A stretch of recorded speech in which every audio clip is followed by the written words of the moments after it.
शिरडी से उठने वाली वंचित बहुजन आघाड़ी की मजबूत आवाज, वंचित बहुजन आघाड़ी की राज्य प्रवक्ता आदरणीय उत्कर्षताई रूपवते से मैं रिक्वेस्ट करता हूं कि वो आए और अपना भाषण जोरदार तरीके से आपके सामने रखे। आदरणीय उत्कर्षताई रूपवते।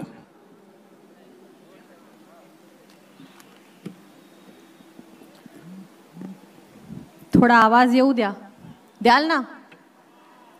इथे इकडचे देत नाही। छत्रपती शिवाजी महाराजांचा, डॉक्टर बाबासाहेब आंबेडकरांचा, भारतीय संविधानाचा। आज या ऐतिहासिक अशा संविधान सन्मान सभेच्या निमित्ताने महाराष्ट्राच्या कानाकोपऱ्यातून, महाराष्ट्राच्या प्रत्येक तालुक्यातून, मुंबईच्या प्रत्येक कानाकोपऱ्यातून आलेल्या या संविधान प्रेमी सर्व जनतेला ह्या उत्कर्षाचा मानाचा जय भीम। विरोधात संविधानवादी कसे ताट मानेने उभे आहेत जरा बघा डोळे उघडून। ऐतिहासिक दिवस होता 25 नोव्हेंबर 1949 चा, ज्या दिवशी बाबासाहेबांचं भाषण झालं आणि त्या दिवशीची आठवण म्हणून आज सगळे आपण जमलेलो आहोत।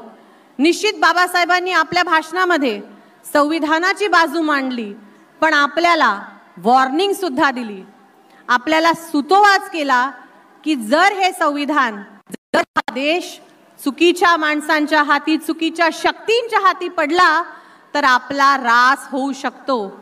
आणि 2014 पासून आपण सातत्याने ते बघत आहोत की कशा पद्धतीने या देशाला, या संविधानाला हायजॅक करण्याचं काम काही मंडळी करत आहेत।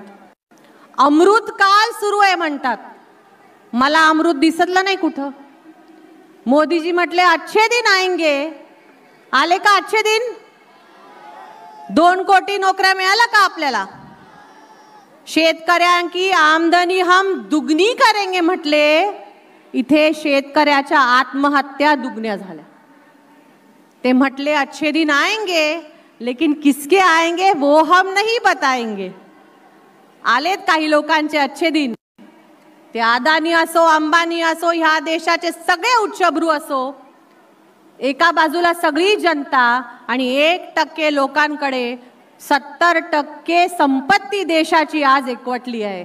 त्यांचे आले अच्छे दिन, आपले नाही आले।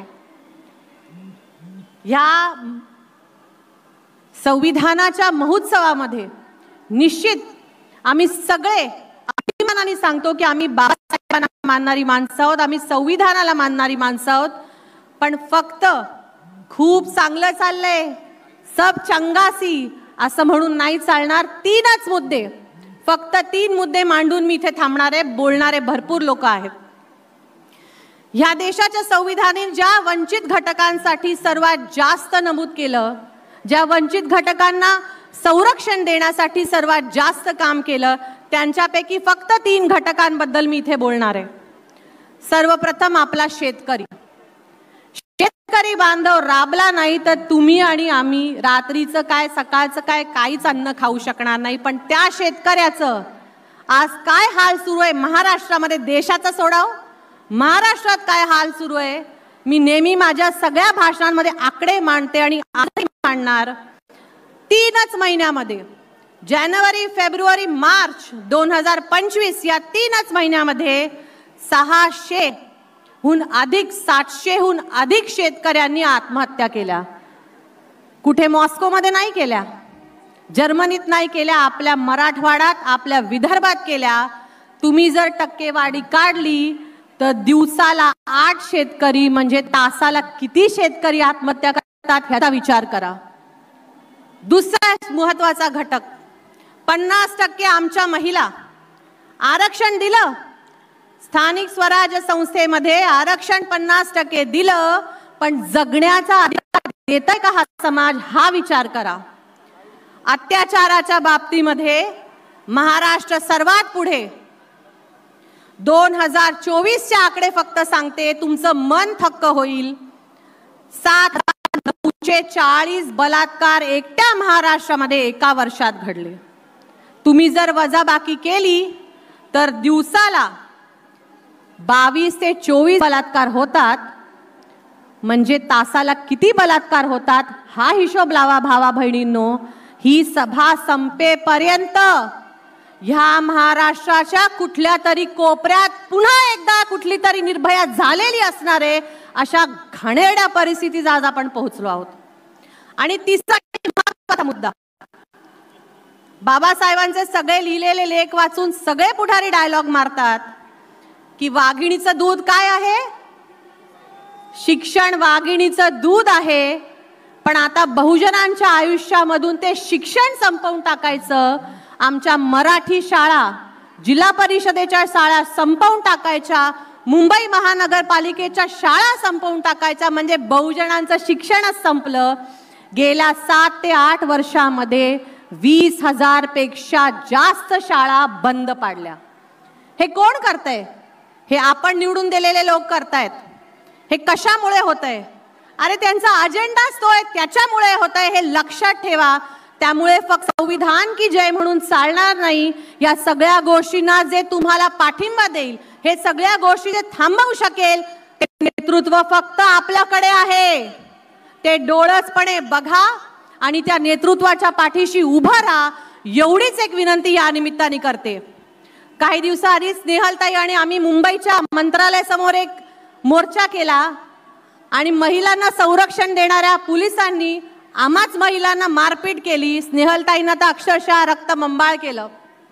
महाराष्ट्रभरातून तुम्हा सर्वांचे फोन आले, ताई तुम्ही ठीक आहात का, घाबरल्या नाही का?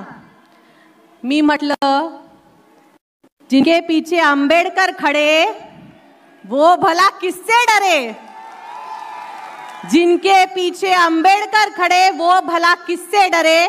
पण फक्त ते आमच्या मागे आहेत म्हणून आम्ही घाबरत नाही, म्हणून चालणार नाही. आपल्याला सगळ्यांना आता वंचित बहुजन आघाडीच्या माध्यमातून बाळासाहेबांच्या मागे एकदम एकजुटीने थांबावं लागणार आहे. आणि गल्लीपासून दिल्लीपर्यंत वंचित बहुजन आघाडीचा झेंडा आपल्याला फडकवावा लागणार आहे. तरच भारतीय संविधानाचा विजय असो ही बोलण्याची पात्रता तुमच्यात आणि माझ्यात राहणार आहे. एक शेवटचा मुद्दा मांडते साहेब. यावेळेसच्या सगळ्यात 14 एप्रिलच्या कार्यक्रमामध्ये एक गाणं खूप गाजलं, VIP खाणं, VIP मान सन्मान बाबासाहेबांनी दिलं. आमच्या बाबासाहेबांनी दिलं फक्त एका जाती समूहाला नाही, तर ह्या देशातल्या प्रत्येक माणसाला दिलं. हे विसरू नका. एवढंच सांगते आणि थांबते. जय भीम, जय शिवराय, जय संविधान.